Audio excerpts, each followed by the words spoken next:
Every human being is crucified by life. Every human being goes through the suffering. And with the suffering comes the possibility of transcending the ego by entering a state of complete surrender and acceptance. Ultimately, you step out of your thinking mind. And what's left when you're no longer thinking about yourself and your life and what went wrong, in fact, thinking subsides. Is that even possible? For example, at this moment, are you able to experience, as you sit there, being in that space of not needing to add any thought to this moment? Can you allow this moment to be as it is, so completely that you do not add any interpretation to it? Just be it. So what is left of you right now? You're not remembering your story because you are still completely yourself without the story. Isn't it surprising? Even without remembering all your past suffering, there is a sense of being. In fact, it's stronger. You don't remember all the things that went wrong in your life. Okay, that's gone. You don't even remember your email address. It's gone. Or your telephone number. You don't need it right now. When you need it, it'll be there. You don't need it. That's gone. So instead of I am this and I am that and I am that, what remains is a sense of beingness, which is I am. But nothing is added to the I am. This is what's left of you right now. What is left? There's a stillness. When thinking subsides, you have not lost consciousness. You have not gone down, you have not fallen below thinking. You have risen above thinking.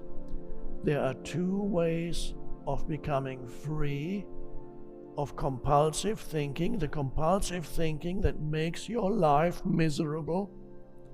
Not the thinking that is useful, not the thinking that is a useful tool for creating and manifesting and inventing things and so on. There's a beautiful thing.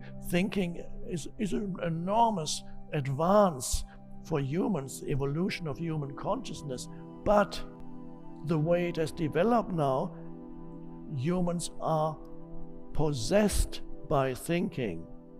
They do not think. The language you use, you say, I think. You don't think. Thinking happens to you. and the thoughts that happen to you are thoughts that you absorb from the surrounding culture. You watch the media, the mainstream media, and you take that in, and then you regurgitate it. This is what I think. Or you're against it, and this is what I think. Thinking happens to you. You don't think unless you are aware. And awareness or presence is a dimension of consciousness that is deeper, or we could say higher, than thinking. Awareness is when thinking stops and you have not gone to sleep. In fact, you are more alert than before. And you can look around wherever you are. For example, here and now in this room, you can look around this room and perceive everything visually and listen to everything without adding any thought to it. Just be still and perceive.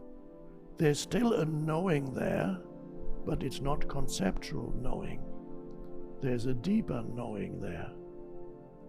Become familiar with the state of being free of thinking and just aware. But that requires a certain alertness. Without the alertness, you drift back into thinking.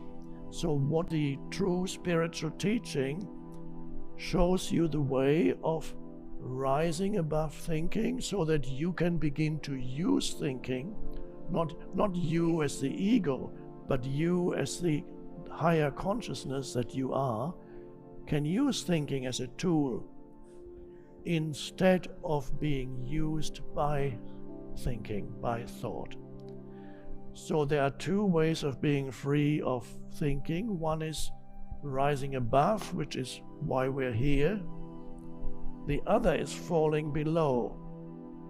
If you want to fall below, you have to walk out of here, go to the bar next door and order a few whiskeys, and then you can experience becoming free of thinking also, gradually, but you're falling below thinking. So you need to discover in yourself the ability to be free of thinking initially for brief moments.